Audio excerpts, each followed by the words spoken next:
우리 요한계시록 20장 1절에서 2절 말씀입니다. 시작. 네. 같이 읽겠습니다. 시작. 그리고 내가 천사가 하늘에서 내려오는 것을 보았는데 그가 끝없는 구렁의 열쇠와 거대한 사슬을 그의 손에 가지고 있더라. 그리하여 그가 그 용 곧 마귀요 사탄인 저 예뱀을 붙잡았으며 그를 1000년 동안 결박하였고. 자, 여기까지 읽도록 하겠습니다. 우리 하나님 말씀을 위해서 함께 기도하겠습니다. 위대하시고 높으신 주 하나님 아버지, 주 하나님의 그 크신 사랑과 그 위대한 그 은혜로 인하여 감사와 찬양을 드립니다. 주님, 저희가 주 예수 그리스도의 은혜와 또 보혈로 구원받았고 같은 피로 구원받은 형제 자매가 함께 나와 이렇게 주님께 영과 진리 안에서 경배드리러 나왔습니다. 주님, 저희 형제 자매님들 기억해 주시고 사랑해 주시고 주님께서 이 선포되는 말씀에 기름 부어 주셔서 하나님의 말씀으로 저의 마음이 희저어지고 저의 모든 불순물들이 사라지고 또 말씀이 깊이 심겨지는 놀라운 역사가 일어날 수 있도록 도와주시옵소서. 주님, 저희가 비록 적은 부리지만 두세 사람이 주님의 이름으로 모인 곳에 주님께서 함께 있겠다고 약속하신 것 저희가 믿습니다. 주님, 함께 있어 주시고 이 자리가 그 어떤 장소보다 가장 복된 장소가 될 수 있도록 도와주십시오. 곧 다시 오실 주 예수 그리스도의 이름으로 기도드렸습니다. 아멘. 자, 오늘 말씀 제목은요, 하나님께서 마귀를 묶어두지 않으시는 이유에 대해서 설교하도록 하겠습니다. 혹시 이런 얘기를 들어보셨는지 모르겠어요. 외국에서는 특히 은사주의자들이나 마귀를 쫓아낸다고 하는 분들이 자주 이제 사용하는 말인데요. 영어로는 the Lord bind the devil 이런 건데 한국말로 하자면 하나님 사탄을 묶어 주십시오. 마귀를 결박해 주십시오. 이런 말을 해요. 그래서 실제로 그 말을 하면서 마귀가 쉽게 예수님의 이름만 대면 바로 결박돼서 건드리지 못하는 것처럼 사용하기도 합니다. 자, 그런데 사실상 이것은 좋은 기도가 아닙니다. 왜냐하면 하나님이 응답하실 기도가 아니기 때문이에요. 마귀를 결박해 주십시오 라고 기도를 하면 하나님께서 no라고 대답을 하실 겁니다. 자, 왜 그러느냐? 오늘 본문의 말씀처럼 그때가 정해져 있기 때문이에요. 오늘 요한계시록 20장 1절에서 2절 봤는데 1000년 왕국이 시작될 때 예수님이 재림하시고 나서야 2절에 보면 그가 그 용 곧 마귀요 사탄인 저 예뱀을 붙잡았으며 그를 1000년 동안 결박한 뒤에 3절에 보면 그를 끝없는 구렁 속에 던져서 그 위를 봉인하실 것이기 때문입니다. 이때가 마귀가 진정으로 결박될 때입니다. 그러면 지금은 어떤 때인가? 하나님께서 마귀를 풀어놓으시는 때입니다. 하나님께서는 마귀가 지금 울부짖는 사자처럼 두루 다니도록 허락을 해두신 상태예요. 그래서 우리 보고 정신을 차리고 깨어 있어라고 하는 거예요. 그렇지 않으면 마귀가 삼킬 수 있는 자를 찾아서 이렇게 삼키려고 하기 때문이에요. 자, 우리가 마귀의 공격으로부터 우리를 보호해 주시라고 기도도 충분히 할 수 있고 우리가 잘 맞서 싸울 수 있도록 능력을 주시고 힘을 주시라고 할 수도 있지만, 그리고 우리가 마귀의 계략을 우리가 간파하고 분쇄할 수 있도록 지혜를 달라고도 할 수 있지만 마귀를 결박해 달라라고 하는 기도는 응답될 수 없는 이 시대의 기도입니다. 그 기도는 정해진 때와 그 하나님의 타이밍이 있기 때문이죠. 지금은 하나님이 풀어놓으시는 때이기 때문입니다. 다만 하나님이 어느 정도로 활동하는지는 그때그때 제약을 두실 수는 있습니다. 우리가 그런 부분에 있어서 보호해달라고 이렇게 얘기는 할 수 있지만 우리가 마치 예수님의 이름을 대고 마귀를 결박하는 것을 명령하면 마귀가 깨갱하고 바로 묶여버리는 그런 역사는 일어나지 않는다라는 거죠. 근데 그것이 마치 기도만 하면 또는 말만 하면 마귀가 바로 결박돼서 건들지도 못하는 것처럼 생각하고 남용하는 경우가 있는데 그 기도는 응답이 되지 않는다라는 거예요. 사탄이 욥을 공격할 때 하나님께서는 욥을 결박하지 않으셨어요. 욥을 공격하도록 허락하셨어요. 다만 어떤 거예요? 그 고삐를 조절을 하시면서 그 정도를 조절해 주시긴 하셨어요. 그래서 욥기 1장과 2장에서 욥이 그런 하나님이 욥을 챔피언으로 이 믿음의 영웅으로 제시를 하자 사탄이 괜히 그러겠습니까 하면서 이렇게 해보십시오라고 했을 때 하나님이 허락해 주십니다. 다만 제한선은 정합니다. 첫 번째는 생명에는 손대지 마라. 그리고 그 몸에는 손대지 마라. 두 번째는 생명에는 손대지 마라. 이렇게 상한선은 정해 주시죠. 예수님을 마귀가 사탄이 직접 시험할 때도 하나님이 마귀를 결박해서 시험도 못하게 막아주지 않으셨어요. 허락하셨습니다. 우리 재밌는 것은요, 누가복음 4장 1절에서 2절 말씀을 보면요, 이후에 예수님께서 성령님으로 충만하시어 요르단에서 되돌아오셨고 성령에 의하여 이끌림을 받아 광야로 들어가시어 40일간 마귀에게 시험을 받으셨더라 라고 얘기하고 있습니다. 즉 성령님의 인도로 마귀에게 시험을 받으신 거예요. 그 또한 하나님께서 마귀를 결박해서 꼼짝달싹 못하도록 하지 않으셨습니다. 이 일을 허락하셨다는 것이죠. 누가복음 22장 31절에 보면 예수님께서 베드로에게 십자가에 달리시기 전에 미리 경고의 말씀을 주십니다. 그리고 주께서 이같이 말씀하셨느니라. 시몬아 시몬아 보라, 사탄이 너희를 차지하기를 갈망하였으니 그가 밀처럼 너희를 체질하려는 것이라 라고 했어요. 하나님께서 1차적으로는 제자들 전체에게 하신 말씀이었어요.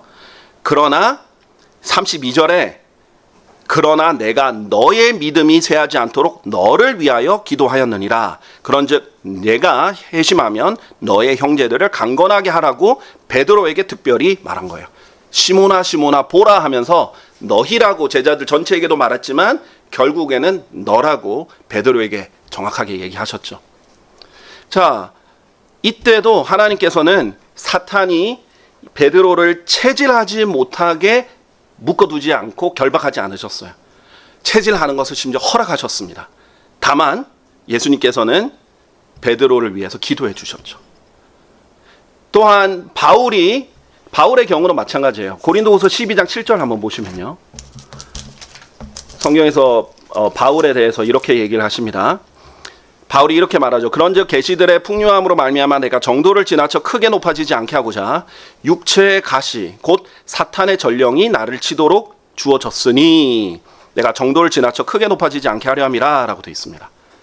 자, 하나님께서 이게 바울이 표현한 거고 하나님 허락하신 표현인데, 이 육체의 가시, 바울의 질병이었죠. 이 육체의 가시가 허락된 이유가, 이 육체의 가시는 곧 사탄의 전령이라고 표현되어 있는데 나를 치도록 심지어 주어졌다라고 얘기합니다. 사탄이 치는 것을 막지 않으셨고 결박하지 않으셨어요. 우리가 그래서 기도하는 것이 사탄의 공격으로서 보호해달라고, 또는 승리할 수 있도록, 또 권능을 주시고 지혜를 주시도록, 또 끝까지 서 있을 수 있도록 여러 가지 중요한 기도를 많이 할 수 있지만 애초에 사탄이 건들지도 못하도록 결박해달라고 이렇게 하는 기도는 이 시대에 이루어지는 기도가 아니라는 거죠. 왜냐하면 성경에 따르면 이 시대에는 이 세상의 신이 사탄이에요. 이 시대에는 이 공중권세의 통치자가 사탄입니다. 자, 그래서 하나님 바울을 얼마나 사랑하셨겠어요. 그러나 사탄의 전령으로서 바울을 치는 것까지도 막지 않으셨습니다. 하실 수 있었는데도요, 결박해서 애초에 하지도 못하게 하지 않으셨다라는 겁니다. 자, 그러면 하나님께서는 왜 이런 것들을 허락하시는가? 여러 가지 이유가 있는데 이런 일에 있어서 우리에게 유익이 있다고 판단하시기 때문입니다. 자, 하나님이 사탄이 악하다는 걸 모르시는 분이 아니에요. 그렇죠? 사탄은 악한 것 중에 악한 것이고 죄의 화신이라고도 볼 수 있고 악 중에 악이에요. 그런데도 불구하고 이 사탄을 공격을 허락하시는 이유가 있다는 거죠. 근데 그것이 사탄을 기쁘게 해주기 위해서나 사탄의 눈치를 보셔서가 전혀 아니라는 거죠. 이익이 있고 우리에게 유익이 있기 때문이에요. 우리에게 좋은 점이 있기 때문입니다. 자, 먼저 간단하게 하나씩 보도록 할게요. 사탄이 공격하고 나서 욥에게 어떤 일이 일어났나요? 욥에게는 그 전까지는 신앙생활을 잘 해왔거든요. 그리고 순탄하게 잘 해왔습니다. 그러니까 사실 욥이 순탄하게 잘하니까 하나님께서 더 많은 복을 주셨겠죠. 그래서 어마어마한 재산과 함께 어마어마한 명성을 가지고 그럼에도 불구하고 하나님을 두려워하면서 신앙생활을 잘 했어요. 아주 순탄하게 큰 어려움 없이 생활을 했죠. 그런데 사탄이 공격하고 나서는 이 믿음에 엄청난 굴곡이 있습니다. 그리고 엄청난 도전과 시험이 존재했어요. 그러나 그 결과 욥이 바로잡혔습니다. 그 결과 욥이 한층 더 성숙을 했습니다. 자, 그래서 결국 하나님께서는 이 욥의 인생을 봐서도 욥에게 2배의 복을 주시고, 그래서 이제 어떤 이제 바이블 빌리버들은 특히 이제 이 바이블 빌리버 주석서를 쓴 이제 러크만 박사 같은 경우에는 이 2배의 복을 주셨을 때 자녀들도 다시 그 수만큼 하나님께서 주시거든요. 아마 부활시켜 주셨을 거다라고 얘기를 합니다. 왜냐하면 우리가 이제 하나님이 우리 은혜로우신 분이고 우리에 대한 연민과 자비를 다 가지고 계시고 그런 분인데, 선하신 분인데, 우리가 충분히 이해할 수 있는 것은 우리가 이미 가지고 우리 수하에 있던 이런 자녀들이 죽고 나서 새로운 자녀를 주는 것도 위로긴 위로예요. 하지만 그만큼 그 자녀가 다시 살아나서 다시 주어지는 것만큼 큰 위로는 아닐 거 아니에요. 그래서 아무래도 하나님께서는 충분히 부활시켜서 다시 돌려주실 수도 있으셨기 때문에 아마도 그러지 않았을까라고 성경에 기록되어 있지 않기 때문에 그랬을 거라고 우리가 생각을 해볼 수도 있는 부분이에요. 자, 그만큼 그 외에도 하나님께서 2배의 복을 주셨는데, 그런 개인의 인생에서도 신앙적 성숙, 자기의 문제가 바로잡히고 또 2배의 복을 받는 그런 유익이 있었을 뿐만 아니라, 결과적으로는 하나님께서는 이 욥이라는 소중한 예시를 통해서, 본을 통해서, 모범을 통해서 이후에 대환란이라는 전무후무한 환란을 받는 사람들에게 본으로 제시해 주신 거예요. 그래서 이 욥과 같은 환란이 보통 환란입니까?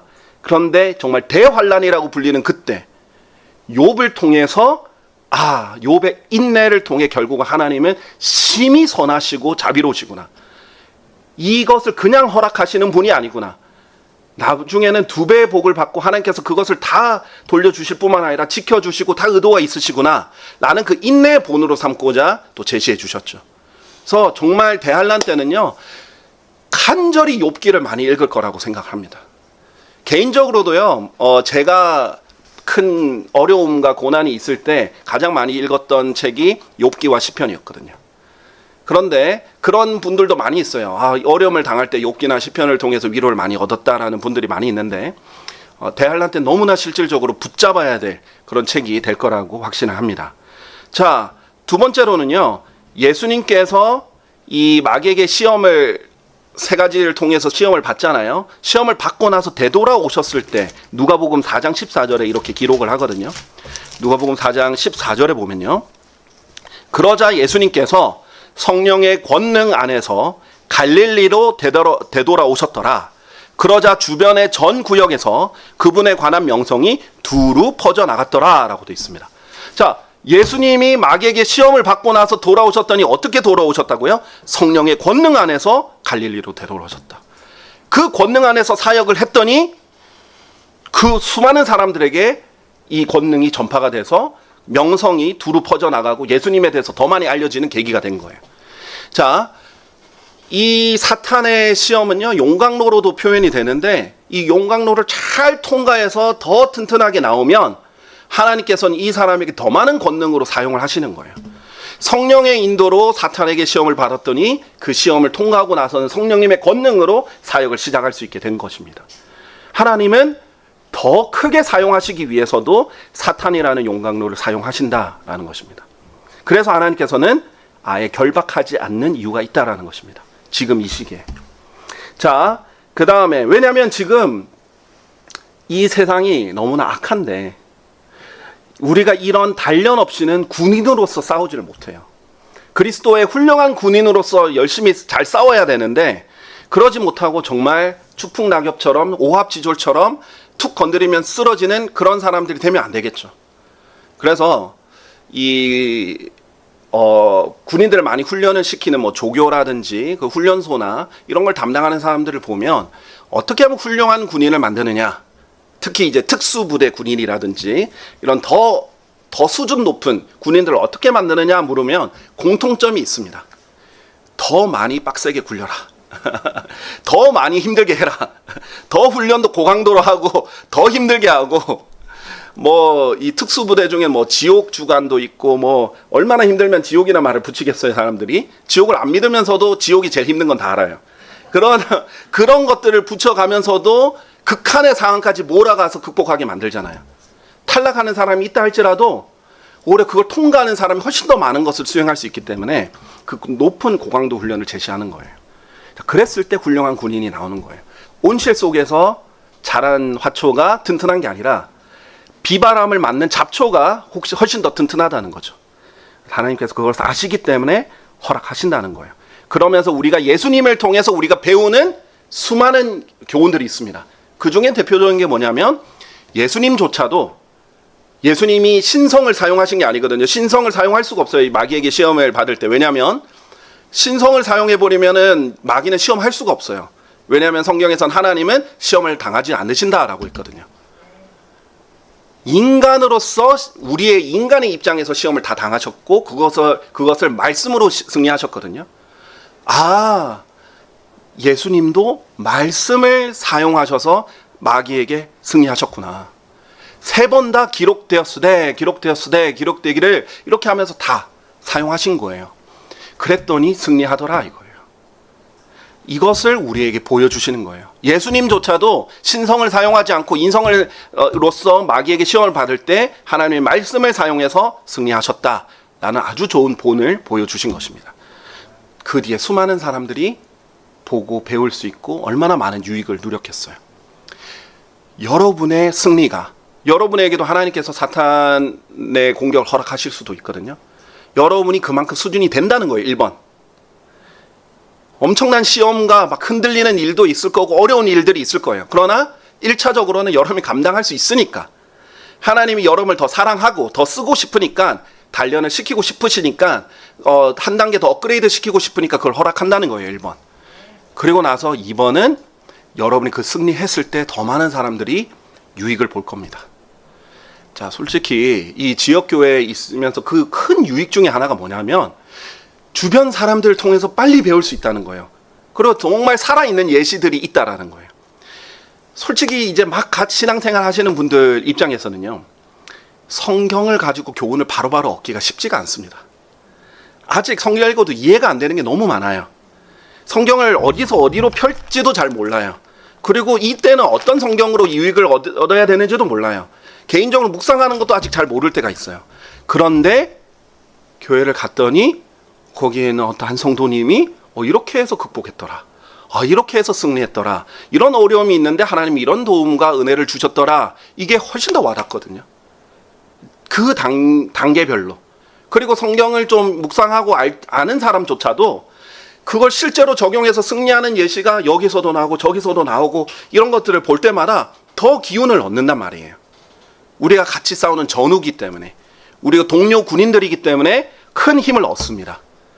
자, 그런 용도로 하나님께서 여러분의 그 어려움을 극복한 승리의 그 간증을 사용해서 하나님 많은 사람들을 세울 수 있다면 얼마나 큰 영광이겠습니까?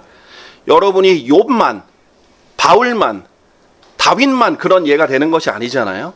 여러분도 결국은 여러분이 하는 모든 일은 영원시대에 기록되어 있습니다. 영원에 기록되어 있어요. 하나님이 모두 다 기록하시는 분이에요.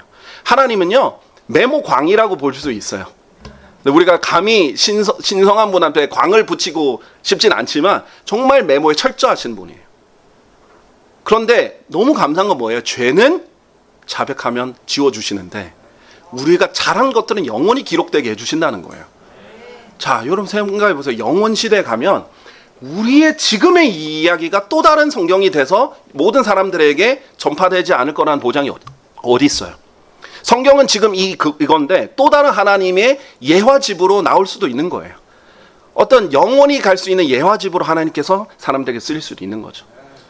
그러면 그때는 여러분이 제2의 바울, 제2의 욥으로서 사람들에게 회자되면서 기운을 얻을 수 있는 근거가 될 수 있습니다. 그분들은요, 우리랑 달라요. 영원 시대의 그리스도인들과 그리스도인들이 아닌 민족들과 이 사람들이 있는데 우리랑 입장이 또 다릅니다. 우리는 새 예루살렘에 영원히 그냥 예수님과 함께 계속 사는 새 예루살렘의 아예 거주민이고, 새 예루살렘 밖에서 계속 한 달에 1년에 한 번씩 한 달 이렇게 들어와 가지고 볼 때마다 너무나 새롭고 또 이 영광스러운 이런 걸 목격할 영원히 그 사람들이 번성하고 다산하고 번성하는 그런 사람들이 있을 거거든요. 그 사람들에게 여러분은 굉장한 본이 될 수 있다는 것입니다. 자, 그리고 베드로의 경우도 봅시다. 아까 누가복음 22장 31절 봤었잖아요. 베드로가 이렇게 키질을 당했잖아요. 하나님께서 그렇게 당할 거라고도 말씀을 하셨고요. 그런데 하나님께서는 이 체질을 막지 않으셨단 말이에요. 이 체질이라는 게 뭐냐면 이 체질을 하는 사람의 목적은 좋은 선한 목적, 선한 의도로 하는 사람은 이제 알곡만 남기고 나머지 이제 쭉정이나 이런 것들은 털어버리려고 하는 거지만 이 마귀가 쓰는 체질은 자기 마음대로 이 안에 있는 걸 마음대로 움직이고 싶어 하는 거거든요. 사탄이 차지하려고 지금 갈망했다라는 거잖아요. 시몬을 자기 마음대로 탁 차지를 해버리려고 한 거예요. 자기 마음대로 움직이고 자기 마음대로 조종할 수 있는 거예요. 체질이. 선한 목적으로 쓰는 체질은 죽정이는 날리고 알곡만 모으는 거지만 이 악한 목적으로 하는 사탄의 체질은 자기 마음대로 조종하는 것입니다. 일로 치면 일로 가고 절로 가면 절로 치고. 근데 사탄이 보면 인간이 얼마나 우스워 보이겠어요. 6,000년 넘게 인류를 공격한 베테랑 중에 베테랑인데 이 사탄이 일로 툭 치면 이쪽 팍 쓰러지고 저쪽으로 툭 치면 저쪽으로 쓰러지고 이쪽으로 좀 자극하면은 더 막 육신적으로 이쪽으로 나가고 이쪽으로만 조금만 자극하면 이쪽으로 막 나가고 얼마나 자기 마음대로 되겠어요. 뭐 가스라이팅의 대가에 뭐 그 인간 심리적인 조종의 대가 중의 대가 아니겠어요? 그 사람이 뭘 좋아하는지 뭘 싫어하는지 그 사람의 선호도도 다 알고 있고 뭐가 약점인지도 다 알고 있기 때문에 이쪽으로 치면 이쪽으로 쓰러지고 저쪽으로 치면 저쪽으로 쓰러지고 이쪽으로 하면 또 극단적으로 오른쪽으로 가고 극단적으로 왼쪽으로 가고 이런 것들이 계속 일어나잖아요. 자, 그렇게 베드로를 마구 자기 원하는 대로 움직이는 거예요. 자, 그런데 하나님께서 그거를 아예 결박시켜서 막아버리신 게 아니라 허락하셨는데 예수님은 내가 너의 믿음이 쇠하지 않도록 너를 위하여 기도하였느니라 했어요. 오히려 이것을 잘 통과하도록 기도를 한 거예요. 그 결과 내가 회심하면 너의 형제들을 강건하게 하라. 이걸 통과하면 강건하게 할 것을 아신 거예요.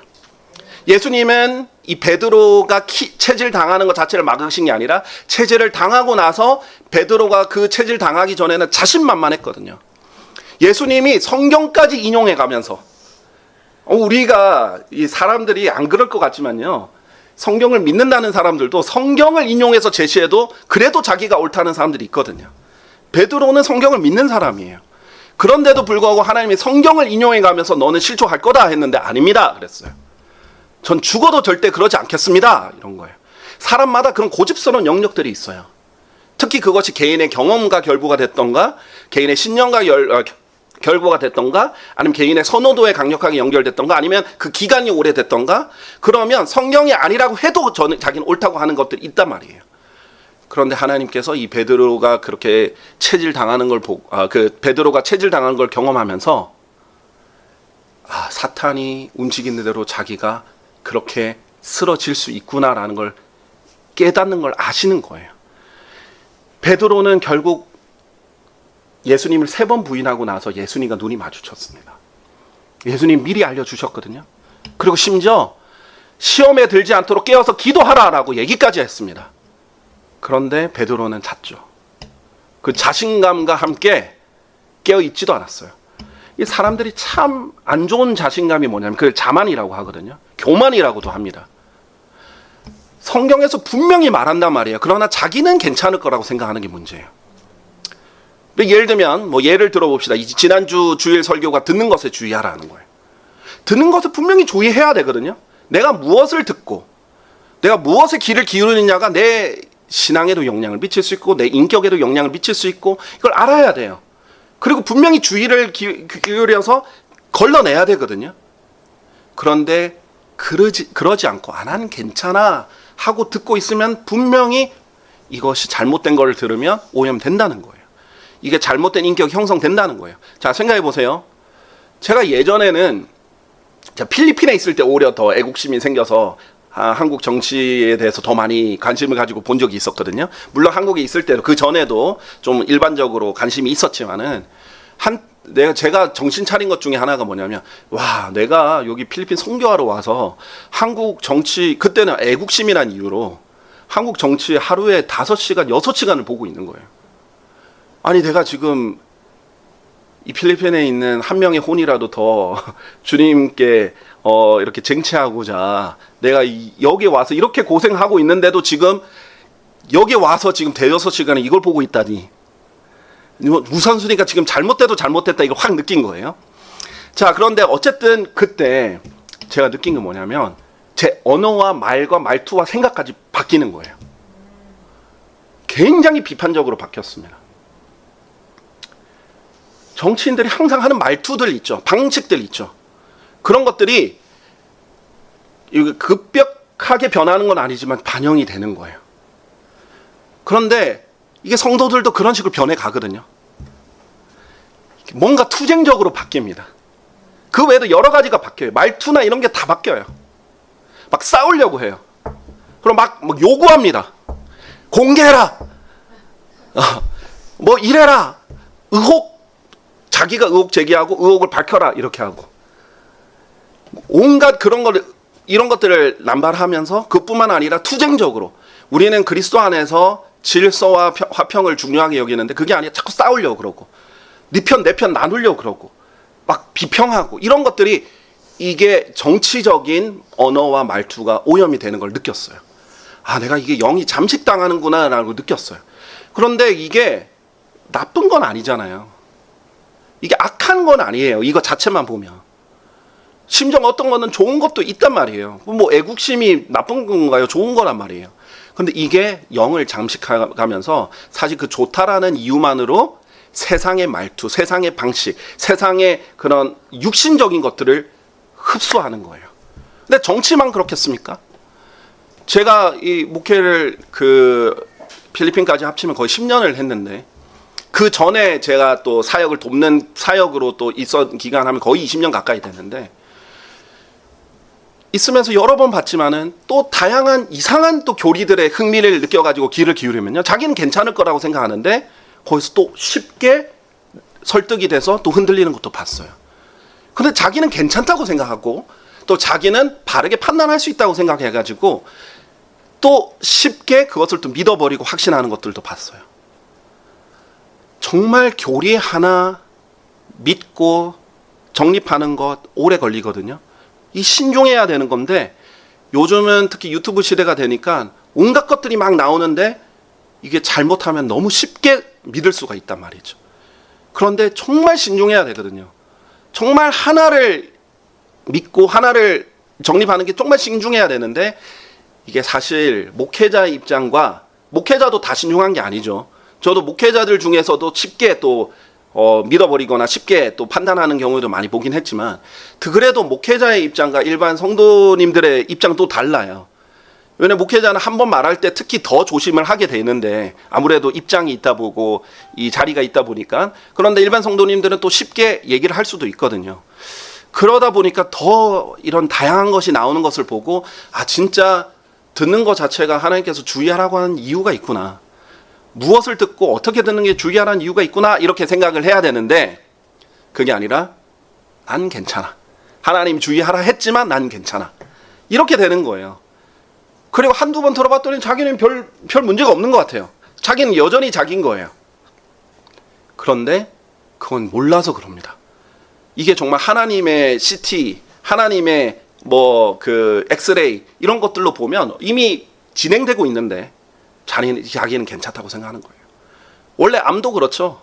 암이 진행되고 있는데도 자기는 암에 걸린지 잘 모르는 경우가 대부분이잖아요. 정밀 검사를 해보기 전까지는. 그게 함정입니다. 아, 내가 오늘 좀 성경 좀 안 읽고 좀 넘어가고 세상 여러 가지 매체나 이런 것들 봐도 괜찮겠지, 난 괜찮아, 별일 없는데? 그러면 무슨 말인 줄 아세요? 하나님의 말씀이 잘못됐다고 생각하는 거예요. 지금 분명히 별일 있는 거예요. 분명히 문제가 생기는 거예요. 그러나 자기는 괜찮다고 생각하는 거예요. 이런 함정을 마귀가 판다라는 거예요. 그래서 베드로는 자신만만했던 베드로가 이제 겸손해집니다. 그래서 베드로 전서와 후서를 보면 베드로가 점점 더 겸손해지는 것을 볼 수 있게 됩니다. 그 실패가 있었기 때문에 베드로는 더 많은 사람들을 강건하게 해줄 수 있는 사람이 된 것이에요. 하나님이 쓰시려면 그런 실패도 필요했다는 겁니다. 자, 네 번째로 우리가 잘 아는 부분인데 바울에게 하나님께서 사탄의 전령을 허락하셨다고 그랬죠. 그게 사탄의 전령이 치도록 심지어 허락까지 하셨죠. 그 결과 바울은 교만해지지 않을 수 있었습니다. 바울에게 너무나 많은 계시를 주셨기 때문에 하나님께서 이런 사탄의 전령을 일부러 허락하신 이유가 더 높아지지 않게 하기 위해서, 더 겸손할 수 있었고요. 그리고 하나님의 은혜로는 은혜만 있으면 다 충분하다라는 것을 경험하게 해주신 거예요. 내가 정말 몸이 아프고 정신적으로 힘들고, 바울의 경우에는 형제라고 부르는 사람들도 공격을 하고, 육신적으로 형제인 유대인들도 공격하고, 자기가 직접 구령해서 세운 그 교회에서도 공격하고, 이단이라고도 하고, 정말 물리적으로 폭행도 당하고, 돌도 맞고, 배도 이렇게 파손도 되고, 정부도 감옥을 가두게 하고, 정부에서 공격받죠. 친족들에게서 공격받죠. 유대인들, 그 다음에 영적으로 형제들한테도 공격을 받죠. 온갖 상황 중에서도 하나님의 은혜가 있으면 충분하구나. 그리고 내 몸도 아프고 너무 힘든데도 하나님의 은혜가 있으면 충분하구나. 이것을 배운 거예요. 그리고 내가 약할 때 비로소 정말 강해지는구나. 이 내가 약할 때 비로소 하나님의 능력이, 권능이 발휘가 되는구나 라는 것을 배우게 된 거죠. 그래서 하나님께서 사탄을 결박하지 않으셨어요. 그래서 우리가 해야 될 기도는 무엇인가? 하나님 사탄을 결박해 주십시오. 이게 아닙니다. 그 기도는 응답받지 못해요, 지금은. 왜냐하면 예수님 오셔야만 응답되는 기도이기 때문입니다. 그럼 지금은 이 일을 알고서도, 분명히 사탄이 공격할 것을 알면서도 그 공격에 맞서 싸울 수 있도록 힘을 달라고 기도하셔야 됩니다. 끝까지 서 있을 수 있도록 기도하셔야 돼요. 그래서 에베소서 6장에 보면 하나님의 전신 갑주를 주셨거든요. 그러면 그 하나님의 전신 갑주를 내가 잘 착용하고 있는지 점검하고, 내가 마귀의 계략들을 맞서가지고 끝까지 내가 서 있을 수 있도록 힘을 달라고 기도할 수 있는 것입니다. 그래야 하나님의 권능 안에서 설 수 있는 것이에요. 그것을 기도해서 싸워야 합니다. 베테랑은요, 이 전쟁에서 베테랑 군인들은요, 많이 싸워본 군인을 베테랑이라고 합니다. 많이 싸워보고 많이 승리해본 군인들이 있어야 그 부대는 강한 부대가 되는 거예요. 우리는요, 사탄이 근처에도 못 오게 마치 그냥 흡혈귀 물리치듯이 십자가만 갖다 대면은 이 흡혈귀가 무서워서 도망가는 그런 영적 전쟁을 하는 것이 아니에요. 그렇게 해서 마귀가 도망가지 않습니다. 직접 마귀와 싸워야 돼요. 하나님의 말씀으로 싸워야 돼요.